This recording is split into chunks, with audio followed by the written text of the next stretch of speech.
요한복음 4장 16절 18절 말씀 보면 오늘 예수님 만난 여인에 대해서 이렇게 표현합니다. 이르시되 가서 내 남편을 불러오라. 여자가 대답하여 이르되 나는 남편이 없나이다. 예수께서 이르시되 네가 남편이 없다는 말이 옳도다.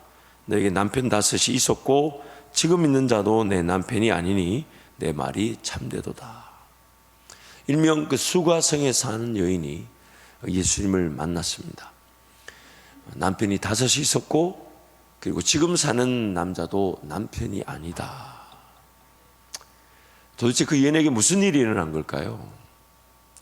도대체 어떻게 하다가 그 여인은 그 자리에까지, 그 삶의 현장까지 이렇게 이르게 된 것일까요? 그리고 이 이야기는, 이 여인에 대한 이런 이야기는, 이런 종류는 그 여인에게만 해당하는 것일까요? 아니면 우리도 마찬가지인 걸까요? 정도의 차이는 있을 수 있겠지만 우리 인생 어느 순간 우리도 모르는 사이에 내가 어떻게 하다가 여기까지 이르게 됐는가? 도대체 내 삶에 무슨 일이 일어난 것일까? 그렇게 하나님 앞에 혹은 자기 자신에게 자문자답할 때가 있는 것 같습니다. 수가성 여인에게 찾아가 주셨던 예수님, 그리고 그 여인을 회복시켜 주셨던 예수님께서 오늘 우리에게도 말씀해 주실 것이고 우리를 살려 주실 것입니다. 말씀을 통하여 수가성 여인이 만났던 예수님을 만나게 되시기를 축복합니다. 그 예수님과 동행하시기를 축복합니다. 먼저 3절 4절 말씀 보면 유대를 떠나사 다시 갈릴리로 가시세 사마리아를 통과하여야 하겠는지라 라고 예수님의 그 의도를 얘기하고 있습니다. 왜냐하면 갈릴리와 남쪽 유대 지방 사이에 사마리아가 있어서 갈릴리로 가려면 사마리아로 지나가는 것이 가장 빠른 길입니다. 그런데 남쪽에 있는 유다 사람들은 그 사마리아 사람들과 가까이 하질 않습니다. 부정하다고 여깁니다. 아수르에 의해서 북이스라엘, 즉 사마리아를 중심으로 한 북이스라엘이 멸망을 당하고 그 아수르가 단일 민족이라는 그 이스라엘 유대 민족계의 그 정체성을 흐트러 놓기 위해서 자기네들이 침략한 다른 나라의 백성들을 이주시켜서 사마리아에 살게 하므로 그 사마리아는 그런 유대 백성들의 그 정체성, 단일 민족이라는 정체성이 많이 흐트러지고 약화된 상태죠. 그러다 보니까 남쪽에 사는 이 정통 유대인이라고 믿는 그 백성들 입장에서는 사마리아 백성들은 부정한 이방인에 속할 수가 있었던 것입니다. 그래서 갈릴리를 갈 때나 남쪽 유다로 갈 때는 그 사마리아 빠른 길을 걸어가지 않고 밑으로나 위로 우회해서 돌아다녔었습니다. 또한 오늘 9절 말씀 보니까 사마리아 여자가 이르되 당신은 유대인으로서 어찌하여 사마리아 여인 나에게 물을 달라 하나이까 하니 이는 유대인이 사마리아인과 상종하지 아니함이러라. 또한 역사를 보면 이런 내용이 있어요. 북이스라엘과 남유다로 나뉘어졌을 때 그 북이스라엘 사람들은 10개의 지파가 나라를 이루었죠. 그 사람들은 모세 오경만을 인정했다고 합니다. 그러다 보니까 그들이 그 모세 오경에 근거한 대로 하나님을 예배할 수 있는 장소는 남유다 사람들이 말하는 그 예루살렘이 아니라 축복의 산이라 부리는, 우리가 잘 아는 에발산과 그리심산, 저주의 산과 축복의 산이 있는데 그 축복의 산이라 부리는 그리심산이 사마리아에 있고 모세 오경에 따르면 축복의 산이니까 이 그리심산에서 예배해야 한다. 그래서 그 북이스라엘 사람들이 그 그리심산 축복의 산에다가 성전을 지었던 겁니다.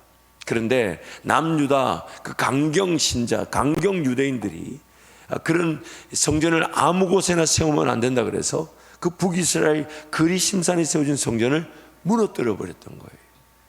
그러니 이 사마리아 사람들에게는 그런, 안 그래도 지금 자신들이 뭔가 혼혈 민족이라는 등 뭐 이방인과 가까웠다는 등 그런 소리를 듣는 데다가 하나님을 예배하는 이 성전조차도 남유다 사람들이 올라와서 그 그리심산에 세워진 자신들이 세운 성전을 무너뜨려 버리니 그 관계는 이루 말할 수가 없는 것이죠.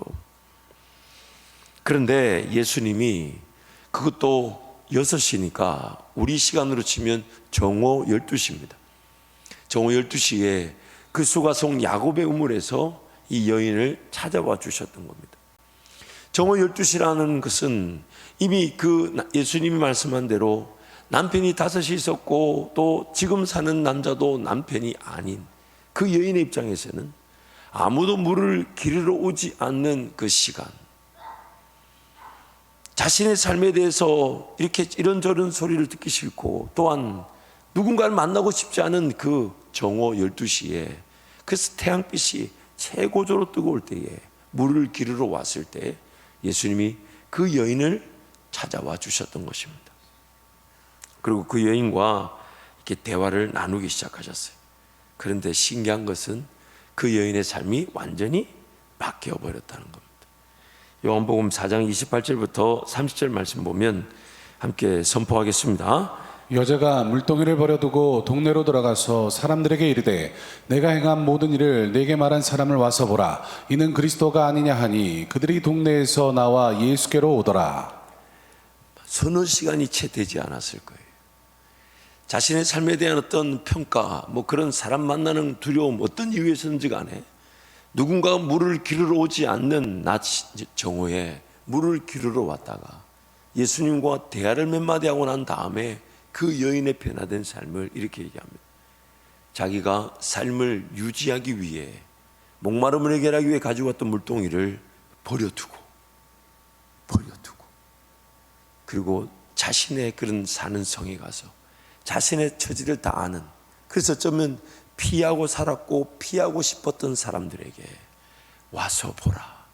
내가 만난 이 사람이 예수 그리스도가 아니냐라고 하며 예수님을 전하는 여인이 되었다는 것입니다. 오늘 이 말씀이 우리 모든 성도들에게도 동일한 역사로 나타나게 될 줄 믿습니다. 동일한 역사로 나타나게 될 줄 믿습니다. 오늘 이 말씀을 통해 수가성 여인을 만나 주셨던 예수님을 만나는 우리 모든 성도가 되시기를 축복합니다. 도대체 예수님과 수가성 여인은 어떤 대화를 나눴던 걸까요? 예수님이 도대체 무슨 말씀을 하셨기에 그 여인이 자신의 그런 삶의 어떤 핵심이라고 볼 수 있는, 삶을 대표하는 듯한 보이는 그 물동이를 다 버려두고 자신이 정말 부끄러워 남들이 보지 않는 그 시간에 물을 기르러 왔던 그 자신이 도리어 그 성에 들어가서 예수님을 전하는 그런 사람이 되었을까요? 사람들의 눈을 피해 아무도 물을 기르러 오지 않는 시간에 물을 기르러 왔던, 남편이 5명이나 있었고 지금 사는 남자도 남편이 아닌 그 여인이 동네 사람들에게 예수님을 소개하게 된 것은 어떤 이유였을까요? 결론부터 말씀을 드리자면 예수님께서 그 대화를 통해 그 여인에게 진정으로 필요한 것이 무엇인지를 알려주시고 또한 그 필요를 해결해 주셨다는 것입니다. 오늘 우리의 삶에도요, 뭐가 필요한지 저와 여러분도 잘 모릅니다. 여러분, 지금 여러분 가정에 뭐가 필요합니까? 아니, 이렇게 한번 따져보시죠. 여러분 자녀들에게 뭐가 필요합니까? 만약 예수님, 하나님께서 그 1000번째 제사를 드렸던 솔로몬을 그날 밤에 찾아오셔서 솔로몬, 너 뭐 원하냐? 라고 묻듯이 오늘 여러분에게 물으신다면 여러분 뭐 얘기하시겠습니까? 생각해 본 적은 있으십니까? 아니면 기대도 안 하고, 어떤 청년이 그러더라고요. 100억. 한편으로 동의는 되지만 그게 한 번의 만남일 건데 내 인생의 최고의 순간일 텐데 나는 뭘 원한다고 하면 좋을까요? 솔로몬은 거기에 지혜라고, 즉 듣는 마음을 달라고, 하나님의 지혜를 듣고 하나님의 음성을 들으면 모든 것이 풀려지게 되니까. 만약 저와 여러분에게 그렇게 찾아와서 너 진정으로 필요한 게 뭐냐? 라고 묻는다면 여러분 진정한 필요가 무엇입니까? 물론 우리는 솔로몬을 통해서 그 답을 알고 있지만 내 삶의 진정한 필요를 저와 여러분이 잘 모릅니다. 그래서 어젯밤에 하나님이 안 찾아오신 거예요. 그래서 어젯밤에 서로 입장 곤란할까봐 물었는데 주님 내일 오십시오 곤란하잖아요. 내 좀 누구한테 물어보고 알아보고 굉장한 유머라고 생각되는데 여러분 진정한 필요를 우리는 모릅니다.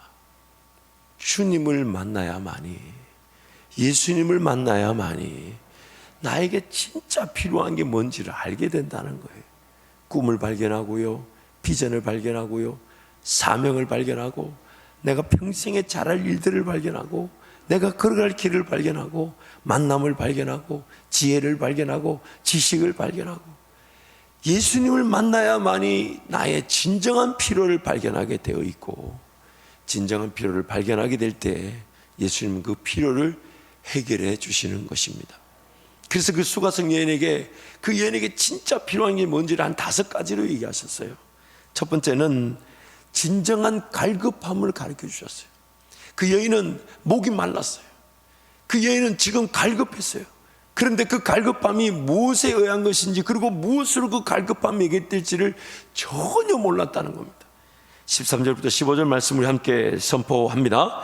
예수께서 대답하여 이르시되 이 물을 마시는 자마다 다시 목마르려니와 내가 주는 물을 마시는 자는 영원히 목마르지 아니하리니 내가 주는 물은 그 속에서 영생하도록 솟아나는 샘물이 되리라.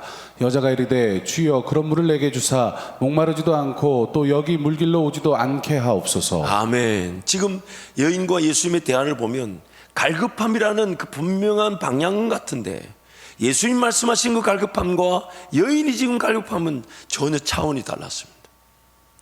여인의 그 갈급함은 목은 마르지만 무엇 때문에 목이 마른지, 그리고 무엇으로 그 갈급함이 해결될지를 전혀 몰랐다는 거예요. 그래서 예수님 지금 알려주시는 거예요. 진정한 갈급함.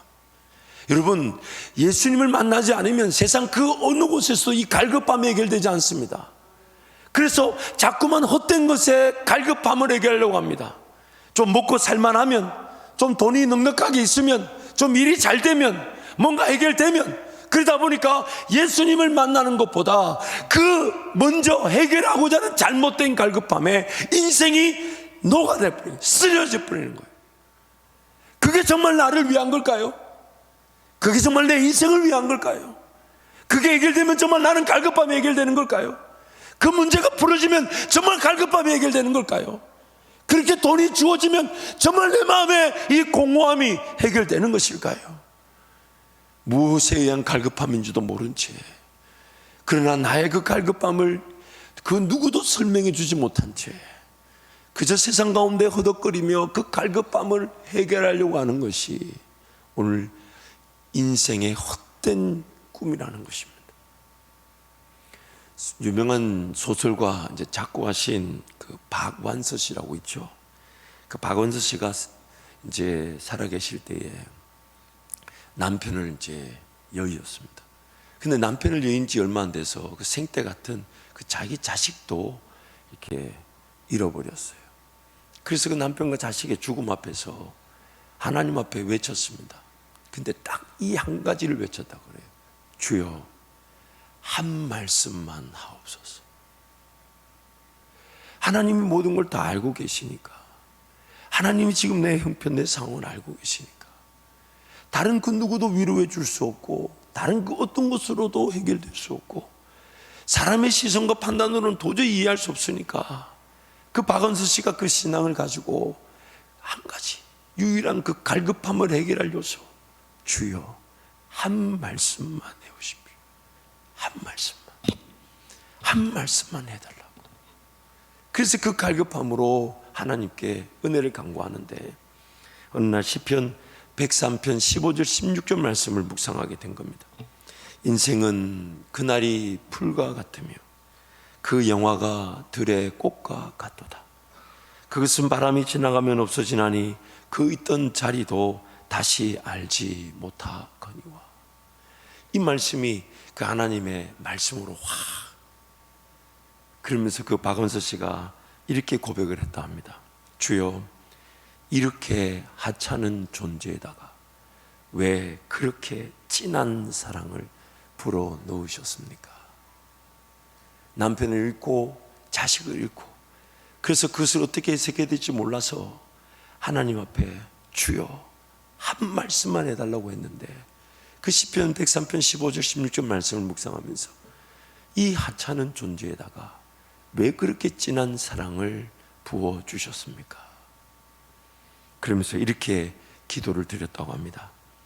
이 세상을 다시 살아가며 사랑할 수 있는 힘을 주신 하나님께 감사드립니다. 그러나 이 세상에 너무 집착하지는 말게 하소서. 인생이 당한 그 어려움, 인생이 처한 그 상황, 그래서 우리는 뭔가 필요함을 느낍니다. 갈급하죠. 목말라요. 그래서 무엇이 진정으로 내 이 갈급함을, 나의 이 목마름을 해결해 줄지 우리는 모른 채 엉뚱한 것, 잘못된 것에 갈급함을 해결하려고 살아가고 있을 수 있다는 겁니다.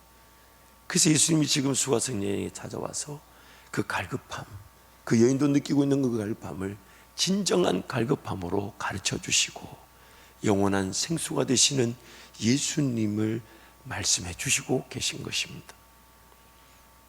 두 번째로, 그 여인은 하나님을 예배해야 함을 알지만 하나님을 잘 알지 못한 채 예배했다는 겁니다. 진정한 예배를 몰랐습니다. 22절부터 24절 말씀 함께 선포합니다. 너희는 알지 못하는 것을 예배하고 우리는 아는 것을 예배하노니 이는 구원이 유대인에게서 남이라. 아버지께 참되게 예배하는 자들은 영과 진리로 예배할 때가 오나니 곧 이때라. 아버지께서는 자기에게 이렇게 예배하는 자들을 찾으시느니라. 하나님은 영이시니 예배하는 자가 영과 진리로 예배할지니라. 하나님을 예배해야 함을 알지만 하나님을 모른 채 예배를 해요. 하나님 모른 채. 무속인 연합회라는 게 있답니다. 무속인 연합회의 통계에 따르면 무속인들의 손님 중 30%가 기독교인이라고 합니다. 하나님의 음성을 기다리다가 막 답답해서 한 번쯤 가본 모양이에요. 저도 충분히 이해가 되더라고요. 저도 충분히 이해가 되고, 어디 영한 점집이 있다 그러면 궁금해요. 도대체 그 영한 능력은 마귀가 어떻게 힘을 실어준 건지 궁금하기도 하고, 첫날이 돼서 그런지 여러분 이렇게 반응이 여러분 보세요. 하나님은 우리가 하나님이 어떤 분인지를 알기를 원하시는데, 그래서 오늘 또 그분은 나와 어떻게 함께하고 계신가, 그분의 능력과 권세는 어떤 것인가, 또 나에게 그분은 무엇을 말씀해 주기를 원하시는가. 하나님을 알 수 있도록 우리를 창조하셨고, 하나님을 알아가는 것이 성경에 이렇게 말하죠. 하나님을 맛보아 아는 것이라고 하죠. 그래서 하나님을 알아갈 때 인생에 이런 방법도 있고 이런 길도 있고 이렇게 심어야 되고 이렇게 거둬야 되고 이렇게 열매를 보는구나. 그래서 그 땀 흘리고 수고하는 게 행복한 거죠. 왜? 하나님이 주신 지혜와 지식으로 하다 보니까 그것이 나에게는 버거운 게 아니라 하나님을 따라가는 자유와 기쁨의 길이 되기 때문에 하나님을 알아갈 기회로 구원을 받았고, 하나님을 알아갈 기회로 우리는 영원한 천국을 살아가는 것입니다. 근데 우리는 자꾸만 하나님을 알려고 하지 않고 예배하려고 합니다. 그러다 보니까 인생의 문제와 어려움을 해결하는 수준에만 신앙이 갇혀 있어요. 그러다 보니까 어떤 문제와 어려움을 당하지 않으면 어지간해서는 기도하러 안 와요. 왜요? 뭐 그렇게 기도할 만한 마음도 없고 기도할 제목도 없고, 당장에 지금 잘못된 그 갈급함을 해결하느라 살아가는 게 더 급하고, 그래서 하나님을 찾을 마음이 없는 거예요. 하나님을 알려고 하지 않는다는 거예요. 그래서 하나님이 계속해서 이스라엘 백성들에게 오늘 우리에게 말씀하시는 거예요. 여호와를 알자. 힘써 여호와를 알자. 그래서 그 알자라는 단어가 히브리어로 야다라는 단어인데, 이 야다라는 단어가 히브리어로 다른 곳에서 어떻게 쓰였냐면 신랑과 신부가 연합하듯 동침한다 할 때 그 동침이라는 단어가 바로 야다입니다. 그래서 우리는 하나님을 알아가는 것은 마치 처음에는 죄인 되어서 이런 더러운 죄인이 하나님 앞에 용납될까 그 두렵고 떨리나 예수 이름 의지하여서 그 하나님의 사랑을 힘입고, 그리고 이제 하나님을 알아가면서 이제 하나님을 친구처럼 대면하듯 동행하며 그분을 묻고 그분을 기다리고 그분을 즐거워하고 그분의 능력과 권세를 또 내 삶 가운데 맛보기도 하면서 이제 친구처럼 살아가지만, 하나님이 궁극적으로 원하시는 것은 신랑과 신부의 연합처럼 하나님을 아는 단계에 이르는 겁니다. 뭔가 가릴 게 없고 감춰질 것이 없는. 그래서 구약에 나오는 최고의 사랑의 말씀이라는 그 아가서의 가장 핵심적인 표현이 무엇입니까? 나의 사랑, 나의 어여쁜 자야, 일어나 함께 가자. 일어나 함께 가자. 그래서 사도 바울은 이렇게 고백했죠. 이제 내가 사는 것은 내 안에 그리스도께서 사시는 것이라. 이제 내가 사는 것이 아니라 예수께서 사는 거라고.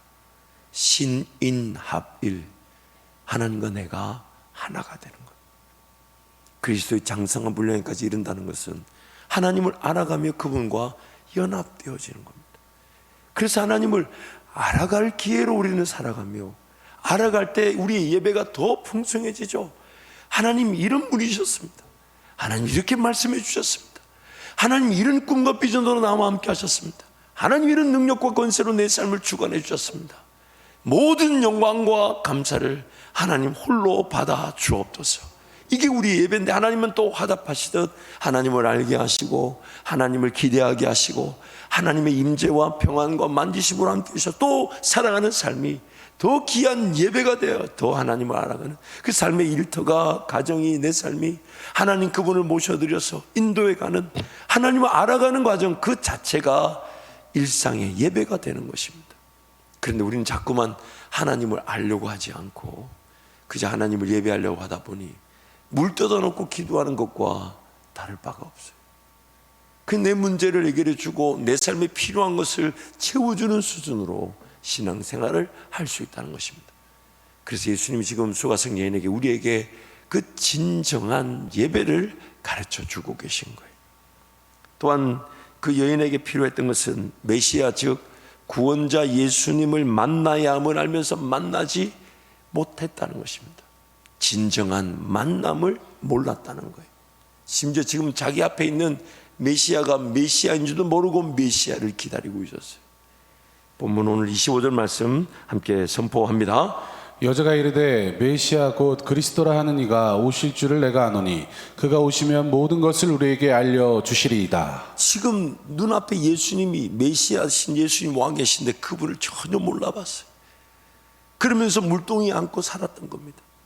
오늘 우리도 마찬가지예요. 내 안에 성령 하나님이 머물지 않으시면 죄인됨을 깨닫지도, 그리고 회개할 마음도, 예수 그리스도를 주라 고백하며 믿을 믿음도 생기지 않았을 것인데, 그러면 내 안에 계신, 그래서 그 성령을 통하여 나에게 말씀해 주기를 원하시는 목자 되신 예수님, 그분을 찾고 그분을 만나봐야 될 것인데, 그것은 제쳐두고 내가 원하는 삶의 자리에서 내가 원하는 삶의 능력으로 예수님을 기다리고 있을 수 있다는 겁니다.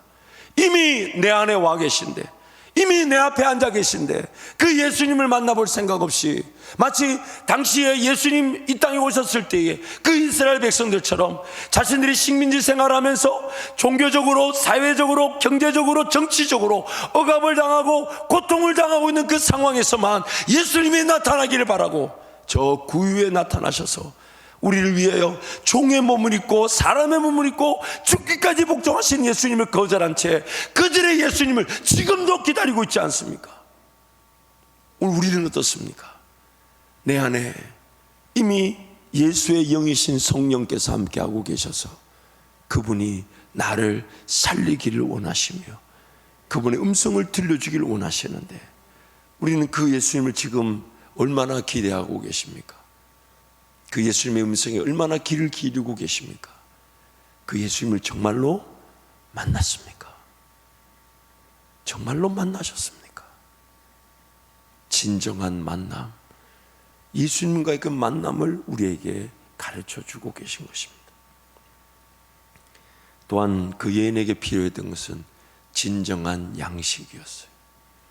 무엇이 양식인지도 모르고 살아가는, 그래서 헛된 것을 먹고 배부를 줄 알았지만 우리 인생이 배가 부르지 않더라는 거죠. 34절 말씀 함께 선포합니다.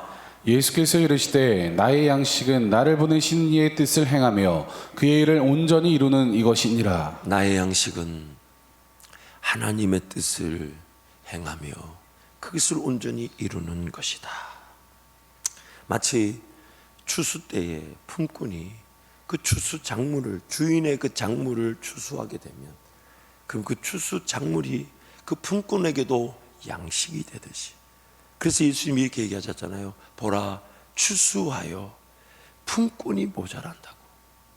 그래서 예수님의 뜻은 그것이죠. 하나님의 뜻을 행한다는 것은 그 사람을 추수하듯 그 영혼들을 구원해내게 될 때 마치 그 품꾼이 그 추수 작물을 자기의 양식으로 삼듯 하나님의 그 역사에 순종하여 그 일을 이루는 것으로 양식을 삼으셨다는 겁니다. 제 개인적으로도 생각해 보니까 아마 그날이 제가 사역자로서 길을 걸어오던 중에 회심의 날이었던 것 같은데 지금도 그날 그 장면이 눈에 생생합니다. 지금부터 약 한 17년 전입니다. 18년 전에 그때 자기 귀한 대학교 3학년 아들을 잃어버리고 삶에 희망이 없어 죽어가는 그 한 여집사님을 제가 또 섬기다가 그날 밤에도 그 어렵다 해서 찾아갔는데 다른 집사님들과 찾아간 그 자리에서 하나님이 은혜를 주셔가지고 그 어머니의 입에서 그 집사님 입에서 나온 말이 전도사님 더 이상 오지 않아도 괜찮아요. 나 이제 하나님 의지하고 하나님 바라보고 하나님과 동행하며 예배하며 살 거예요. 물론 그전에도 그런 고백이 있었지만 그날 그것이 말하는 그 집사님과 듣는 우리 모두가 정말 하나님이 이 집사님을 붙들고 계시는가 이게 느껴져서 얼마나 감사했는지 모릅니다. 그래서 같이 펑펑 울고 그리고 아마 밤 한 11시 반 자정쯤 되었을 텐데 제가 차를 몰고 오면서 그래서 그때 그 장면이 지금도 생생하고 그 길거리 그 가로등 그 차도 별로 없는 그 넓은 길에 저 혼자 차를 몰고 가면서 제가 뭐라고 하나님께 고백해 하나님 못 먹어도 좋습니다. 못 마셔도 좋습니다. 내 삶이 돌봐지지 않아도 좋습니다. 내 삶이 어떤 질병이나 연약함에 지쳐 쓰러져도 좋습니다. 이 하나님의 양식 영혼을 살리는 일에 제가 쓰임을 받을 수 있다면 저 평생 이 길 걸어가겠습니다. 평생 이 길 걸어가겠습니다. 그때 그 날을 지금도 잊지 못합니다. 지금도 눈앞에 생생합니다. 그 거리 물론 그 미국의 글렌데일이라는 도시의 그 넓은 그 도로의 한중판에 저 혼자 차를 몰고 핸들을 붙잡고 그렇게 감격하며 기뻐하며 하나님 앞에 제가 다짐했던 날이 있습니다. 그것이 내 인생의 진정한 양식이었어요. 그것이 나를 살리는 양식이었어요. 그것이 내 삶의 가치였어요. 내가 이 땅에 남겨진 이유였어요. 하나님 그분의 뜻을 행하며 그분의 뜻을 이루어드리는 그것이 바로 우리의 진정한 양식인데 우리가 그것을 모르고 그저 세상적인 방식의 양식을 구해놓고 그 양식이 좀 많아지면 하나님 원하시는 그 나라로 쓰겠다. 물론 그것도 분명히 결론적으로 열매적으로 보면 그렇게 쓰임받을 수 있을지 몰라도 순서는 아닙니다. 순서는 아니에요. 순서는 아니에요. 그게 없어도요. 먹을 게 없어도요. 마실 게 없어도요. 내가 지낼 만한 공간이 없어도요. 주님이 나를 따라오라 하신다면 따라오라 하신다면 그 길 따라가는 게 생명의 길이고 그 길에서 나를 위한 진정한 양식을 맛볼 수가 있는 것입니다. 그 여인에게 그리고 우리에게 그 진정한 양식을 가르쳐 주시는 거예요. 그리고 오늘 본문에서 마지막으로 예수님이 그 여인에게 우리에게 가르쳐 주고 싶은 것은 진정한 역사는 말씀의 역사라는 것입니다. 그 여인의 삶을 보세요. 41절 42절 말씀 함께 선포합니다. 예수의 말씀으로 말미암아 믿는 자가 더욱 많아 그 여자에게 말하되 이제 우리가 믿는 것은 내 말로 인함이 아니니 이는 우리가 친히 듣고 그가 참으로 세상의 구주신 줄 알미라 하였더라. 병고침이 있었던 게 아니에요. 귀신이 쫓겨나갔던 것도 아니에요. 심지어 죽은 자를 살리신 것도 아니에요. 그저 그 여인과 대화하며 그 여인의 필요를 깨닫게 해주시고 그것을 알게 해주셨을 때 그 여인은 물동이를 자기 했던 갈급함을 해결할 인생의 그 도구라고 여겼던 물동이를 그리고 그거 안 마시면 안 되기에 사람들 앞에 감히 나설 수 없어 낮 정오 12시에 사람들의 눈을 피해 그 물동이를 끌어안고 왔던 그 여인이 그 물동이를 버려두고 자신의 성으로 가서 그 자신의 성 사람들 피하고 싶었던 그들에게 오히려 와서 보라. 내가 만난 이분이 예수가 아니시냐. 그리스도가 아니시냐. 그 은혜의 역사. 여러분 복음서 말씀을 자세히 보세요. 병이 고침을 받고 귀신이 쫓겨가고 심지어 죽은 자가 살아나도 제3을 받는 그 구원의 문제와는 별도로 취급되는 예수님의 그 말씀을 볼 수가 있습니다. 가장 대표적인 예로 10명의 나은 자가 예수님께 와서 치료를 구했을 때 예수님이 대제사장에 가서 네 몸을 보이라. 그래서 10명이 제사장의 몸을 보이러 갈 때 치료를 받았어요.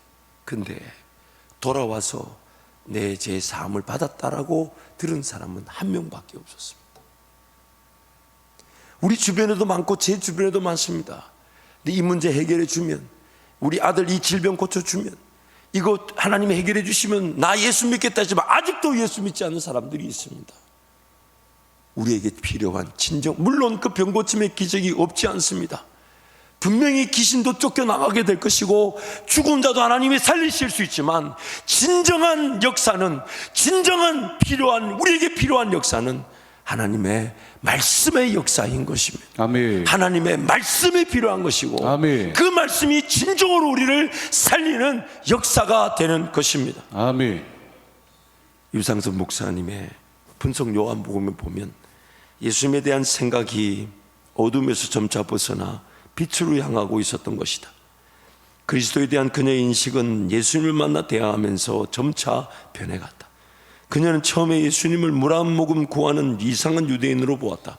그 다음에는 야곱보다 더 큰 사람, 다음에는 하나님이 보내신 선지자, 마지막에는 그가 하나님께서 보내신 메시아 곧 그리스도임을 깨닫는다. 그러므로 진정한 갈급함, 진정한 예배, 진정한 만남, 진정한 양식, 진정한 역사는 말씀의 역사인 것입니다. 아멘. 말씀의 역사. 아멘. 그래서 예수님이 이 땅에 성육신, 사람의 몸을 입고 오신 예수님을 요한복음에서는 말씀이 육신이 되어 우리 가운데 거하신다. 그래서 요한복음 5장 25절 말씀 함께 선포합니다. 진실로 진실로 너희에게 이르노니 죽은 자들이 하나님의 아들의 음성을 들을 때가 오나니 곧 이때라. 듣는 자는 살아나리라. 듣는 자는 살아나리라. 듣는 자는 살아나리라. 듣는 자는 살아나리라. 그래서 그 박원서 씨가 주님 한 말씀만 하옵소서. 한 말씀만. 오늘 우리에게 필요한 것은 다름 아닌 영원히 나를 포기하지 않으시고 나를 이끌어 가시는 목자 되신 예수님의 음성. 목자 되신 예수님의 음성. 아멘. 그것이 나를 살리게 될 것입니다. 아멘. 힘을 줄 것입니다. 아멘. 용기를 줄 것입니다. 아멘. 은혜의 길을 걸어가게 할 것입니다. 아멘. 지혜가 되실 것입니다. 아멘. 지식이 되실 것입니다. 아멘. 무엇을 해야 될지를 알려주실 것입니다. 아멘. 어느 길로 가야 될지를 가르쳐 주실 것입니다. 아멘. 또한 그 길을 잘 걸어갈 수 있도록 도와주실 것입니다. 아멘. 그래서 들어야 한다고 말하고 아멘. 듣는 자는 살아나게 된다고 하는 것입니다. 아멘. 그리고 들을 때 믿음이 생기게 되는데 참 신기하죠. 여러분, 예수를 믿는다는 것은 하나님의 은혜의 선물인 믿음에 의한 것이다 라고 말한 이유가 있습니다. 그게 뭐냐면 이해와 깨달음으로 믿음에 이르는 것이 아니라 하나님이 믿어지게 하셔서 가보니까 이해되고 깨달아지는 거예요. 그래서 여러분, 이 성경이 이렇게 기록되어 있어도 이게 믿음이 아니면 이 성경을 펼치려고 하지 않아요. 믿음이 아니면 이 성경 읽고 받아들이려고 하지 않아요. 그런데 하나님 나에게 믿음을 주시다 보니까 내가 죄인됨이 믿어지고 회개해서 또 예수님을 믿고 따를 수 있게 되었고, 이제 믿음으로 시작된 길에서 하나님이 이 말씀을 통해 이해되어지게 하시는 것은 나의 자발적인 사랑, 그 동의를 통해 자발적으로 주님을 찾고 구하는 성장을 위해 주신 거란 말이에요. 그래서 오늘 우리에게 필요한 것은 듣는 겁니다. 그 들을 때 믿음이 생기면요, 이해되어지거나 혹은 무조건 순종합니다. 하나님의 말씀을 듣고 예수님의 음성을 듣게 되면요, 이해되어지거나 혹은 무조건 따르게 돼 있어요. 아무도 못 말려요. 나 이거 해야 돼. 나 이렇게 순종해야 돼. 나 이렇게 헌신해야 돼. 나 이렇게 있어야 돼. 그 누가 묻습니다. 왜 그렇게 해야 되는데? 몰라. 기도만 하면 하래. 왜요? 거기서 우리는 믿음의 역사를 보았기 때문이에요. 그렇게 믿어졌던 것이 순종되어져 하나님의 일하심을 보았던 것이 우리의 믿음의 역사 아니었습니까? 그래서 오늘 우리는 들어야 하는 것입니다. 그래서 2023년 표를 한번 함께 외칠까요? 시작! 들음은 믿음입니다. 들음은 믿음입니다. 로마서 10장 17절 말씀도 우리 함께 선포합니다. 그러므로 믿음은 들음에서 나며 들음은 그리스도의 말씀으로 말미암았느니라. 한 번 더 갈까요? 그러므로 믿음은 들음에서 나며 들음은 그리스도의 말씀으로 말미암았느니라. 아멘. 들어야 되는 것입니다. 들어야 되는 것입니다. 아멘. 들어야 됩니다. 아멘. 그래야 진정한 갈급함이 해결되어지게 됩니다. 들어야 진정한 만남, 예수님을 만나게 될 것이고, 아멘. 들어야 진정한 예배가 일어나게 됩니다. 아멘. 예배하는 자들인 신령과 진정, 예전에 그렇게 표현했지만 지금은 성령과 진리로 예배할지니라. 아멘. 성령과 진리로 예배할지니라. 아멘. 그리고 또한 들을 때에 진정한 양식을 얻게 되고, 들을 때에 진정한 역사를 보게 되는 것입니다. 아멘. 잔 칼빈의 글을 하나 소개하고 말씀을 마치겠습니다. 하나님의 말씀은 성도를 희생 제물로 드리는 데 쓰이는 칼이요, 성도의 부정함을 씻어내는 물이고, 그리스도의 장성한 분량까지 자라도록 하는 밥이고, 죄로 인한 질병을 치유하는 약이고, 하나님이 자신의 약속을 가지고 우리를 만나시는 방이고, 그리스도와 성령이 오시는 길이고, 신앙이 자라게 하는 씨이고, 그리스도를 비추이는 거울이며 육체의 정욕을 제어하는 제갈이다. 그래서 듣는 자는 살아나는 것입니다. 아멘. 듣는 자는 살아나는 것입니다. 아멘.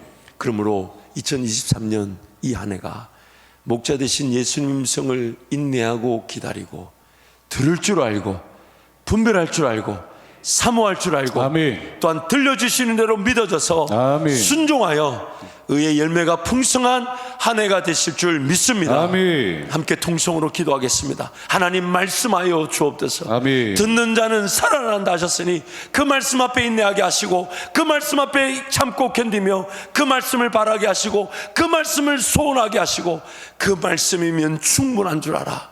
날마다 주님을 사모함으로 주님과 동행하는 말씀의 삶이 되게 하여 주옵소서. 주님, 자꾸 함께 기도합니다.